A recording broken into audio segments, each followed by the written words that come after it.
नमस्कार मित्रांनो, मी काशीनाथ बंधारा रियाज मल्टीटेक प्रोडक्ट लिमिटेड कंपनीमध्ये काम करतो. आपलं गावाचं नाव काय झालं? डोंगरगाव आहे ना. निरंजन पवार सर आपले विक्रांतचे शिरपूर तालुक्याच्या सरांनी आपले अमृत ज्यूस दिलं होतं. सरांना 2 वर्षापासून डायलिसिस चालू आहे.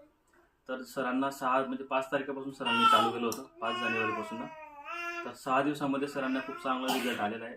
सरांच्या तोंडून आपण ऐकून घेऊ सरांना पहिले काय प्रॉब्लेम होता. सर तुमचं गाव, तुमचं नाव सांगा. ज्ञानेश्वर अर्जुन पाटील, ज्ञानेश्वर अर्जुन पाटील, डोंगरगाव, तालुका शिंदखेडा. तालुका शिंदखेडा. तुम्हाला काय प्रॉब्लेम होता? डायलिसिस चालू आहे 2 वर्षापासून. 2 वर्षापासून डायलिसिस चालू आहे. ओके, अच्छा. हप्त्याला म्हणजे किती वेळेस? हप्त्यातनं 2दा. हप्त्यांचा 2दा. हां, म्हणजे कधी जाता तुम्ही? मंगळवार शुक्रवार. मंगळवार आणि शुक्रवार. ओके. मग काय होतं, काय रिझल्ट आला तुम्हाला? मला जवळजवळ 3 लिटर 2.5 लिटर पाणी लागायचं, तर काल अर्धा लिटर लागलं बस. अच्छा अच्छा.